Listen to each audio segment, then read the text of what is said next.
Hi, this is Mohammad Rahim, film critics. You are watching ATTV network. इस हफ्ते हम जिस फिल्म की रिव्यू के बारे में बात कर रहे हैं वो फिल्म है राम रॉबर्ट रहीम, जिसे प्रेजेंट किया है शिव सागर आर्ट्स प्राइवेट लिमिटेड ने। प्रोड्यूसर, राइटर, डायरेक्टर सागर ने इस फिल्म को बहुत ही चालाकी और बहुत ही चाबुकदस्ती के साथ इस फिल्म को बनाया है। फिल्म का स्क्रीन प्ले, खासतौर पर फर्स्ट हाफ, जो बहुत ही एंजॉय करते हुए ऑडियंस देखती है और फिल्म के साथ जुड़ जाती है। अब रही बात कहानी की, तो कहानी पर हम बाद में बात करेंगे। इस फिल्म के अहम किरदार जो राम रॉबर्ट रहीम, ये तीनों किरदार मस्त अली ने खुद निभाए हैं। बल्कि यूं कहना गलत ना होगा कि ये तीनों किरदार को मस्त अली ने बड़ी ही खूबी के साथ निभाए हैं। और ये भी कहा जा सकता है कि पूरी फिल्म का वन मैन शो मस्त अली ही है। तो चलिए सबसे पहले हम इस फिल्म की कहानी पर बात करते हैं। अब कहानी पर अगर कहा जाए तो कहानी में किसी भी प्रकार की कोई नवीनता नहीं है और इसी तरह इस घिसी पिटी कहानी को बड़े ही घिसे पिटे अंदाज में एनिमेशन के जरिए बताया गया है, जो कि एक डायरेक्टर की बड़ी ही चालाकी से इस चीज को दर्शाया गया है। कहानी दरअसल एक गांव की है जहां राणा प्रताप की पत्नी 3 जुड़वा लड़कों को जन्म देती है और वहीं का एक सरगना डाकू जो सत्या है, जिसे जाकिर ने इस रोल को प्ले किया है। अब ये षड्यंत्र रचता है कि उसके लड़कों को मारकर उसके सारे गांव को किस तरह से हड़पा जाए। वहीं राणा प्रताप का एक वफादार नौकर शहाबुद्दीन इन तीनों लड़कों को लेकर अपनी पत्नी के साथ गांव छोड़कर चला जाता है। एक लड़के को चर्च के बाहर छोड़ दिया जाता है, तो दूसरे को साईं बाबा मंदिर के पास, और तीसरे लड़के को आयशा इसलिए अपना लेती है क्योंकि उसका कोई बेटा नहीं है। तो इस तरह रहीम बनकर शहाबुद्दीन के घर ये लड़का पलकर बड़ा होता है। अब फिल्म में कहानी को दर्शाया इस तरीके से गया है कि रॉबर्ट जो अमेरिका में है, जिसे अडॉप्ट किया था एक क्रिश्चियन बूढ़े ने, वो मरते हुए ये बात बताकर जाता है रॉबर्ट को कि वो उसका सगा बेटा नहीं है और उसके रियल माता पिता हैदराबाद में कहाँ किस तरह से रह रहे हैं ये पता लगाना के लिए रॉबर्ट हैदराबाद आता है। पुलिस रॉबर्ट को हैदराबाद में अरेस्ट कर लेती है रहीम समझकर। रहीम जो कि बिल्कुल जुड़वा उसकी हम शक्ल का है। रहीम जो उधारी की जिंदगी जी रहा है और जिसे फिल्मों में हीरो बनने का भूत सर चढ़ा है और वो किसी भी तरह से सलमान खान के साथ फिल्म करने का बड़ा शौकीन है। रहीम जिसे फिल्मों में काम करने का बहुत शौक है और वो किसी भी तरह से फिल्म का हीरो बनना चाहता है। इसी बात का फायदा रॉबर्ट उठाता है और अपने मैनेजर के थ्रू उसे ये बुलवा भेजता है कि सलमान खान की फिल्म में उसे काम करने का मौका मिल रहा है और उसे मुंबई जाना है। अब जब कहानी मुंबई की तरफ जाती है तो वहां पर यह दिखाया जाता है कि एक सीधा साधा भोला भाला IT सेक्टर में काम करने वाले साईं राम को दिखाया जाता है, जो उस IT सेक्टर के मालिक की बेटी उसे बेइंतहा चाहती है और उससे शादी करना चाहती है। और उस बाप को ये किसी भी तरीके से गवारा नहीं है कि उसकी बेटी एक मामूली काम करने वाले के साथ अपनी जिंदगी गुजारे। लिहाजा वो उसे किडनैप करने का प्लान बनवाता है और जाकिर को ही ये कॉन्ट्रैक्ट देता है। चित्रम बादशाह जो उसका कुलीग है उसे हैदराबाद ले आता है और जाकिर के हाथों बेचारे साईं राम को छोड़कर चला जाता है।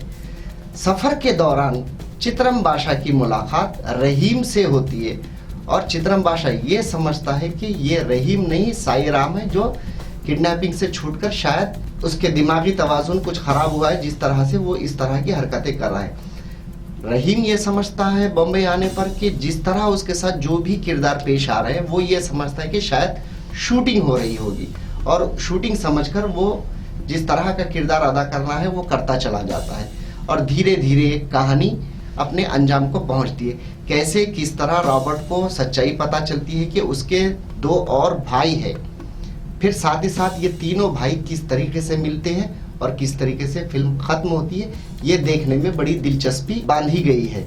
अब रही बात फिल्म के पोस्ट प्रोडक्शन पे, अगर हम देखेंगे तो इस फिल्म की सिनेमाटोग्राफी और ख़ास तौर से इस फिल्म का DI बहुत ही अच्छे तरीके से किया गया है। बल्कि यूँ कहना गलत ना होगा कि अब तक की तमाम हैदराबादी फिल्मों में से राम रॉबर्ट रहीम का DI, उसकी सिनेमाटोग्राफी और उसकी एडिटिंग बहुत ही एक्सेलेंट तरीके से इसको की गई है। फिल्म के अन्य डिपार्टमेंट्स पे अगर बात करेंगे तो फिल्म का म्यूजिक, लिरिक्स कुछ खास नहीं है।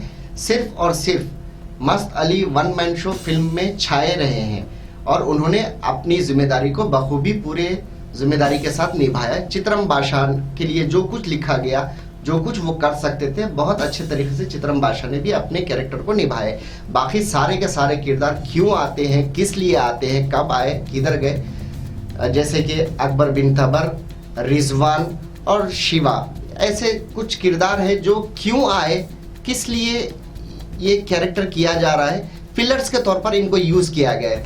तीनों हीरोइंस के लिए भी कुछ खास लिखा नहीं गया, तो उनके लिए भी कुछ करने का फुटेज नहीं बचता है। बहरहाल सिर्फ इतना ही कह सकते हैं कि राम रॉबर्ट रहीम जो मस्त अली, अगर डिफरेंट लुक्स पर इस फिल्म को बनाई जाती तो फिल्म और भी बेहतर ढंग से बनाई जा सकती थी। अब रही बात फिल्म की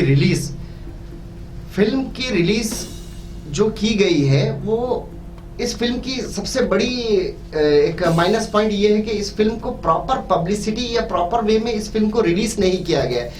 जो जिस तरह से सबसे बड़ी मेजॉरिटी जो मानी जाती है सलीम फेकू जिसको बोलते हैं मस्त अली, तो उनकी एक बहुत बड़ी मेजॉरिटी है फिल्म देखने वालों की। तो मुझे ऐसे लगता है और तकरीबन लोगों को ऐसा महसूस होता है कि ये फिल्म रिलीज हुई है या नहीं, क्योंकि प्रॉपर पब्लिसिटी में इस फिल्म को रिलीज नहीं किया गया। आखिर में बस हम इतना ही कह सकते हैं, राम रॉबर्ट रहीम जो कि एक बहुत अच्छे ढंग से बनाई गई फिल्म है, बाकी दूसरे तमाम फिल्मों की तरह नहीं है जो कि बेढंगे तौर से बनाई जाती है लेकिन रिलीज जो प्रॉपर पब्लिसिटी के जरिए की जाती है। अगर राम रॉबर्ट रहीम का माइनस पॉइंट अगर कोई है तो इस फिल्म की पब्लिसिटी, इस फिल्म के प्रमोशन को उतना क्रिएट हाइप नहीं किया गया ताकि ज़्यादा से ज़्यादा लोगों तक इस फिल्म का प्रचार पहुंचे। तो बस इतना ही कह सकते हैं कि राम रॉबर्ट रहीम एक अच्छी फिल्म है जिसे बहुत जल्द पब्लिक को देखना चाहिए और इस फिल्म को सराहना चाहिए।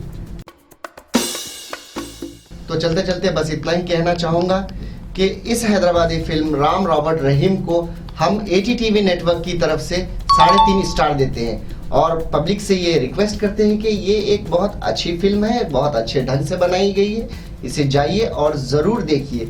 और मुझे मोहम्मद रहीम को इजाज़त दीजिए, अगले हफ्ते फिर मिलेंगे एक नई फिल्म के रिव्यूज़ के साथ। Have a good day, bye bye, take care.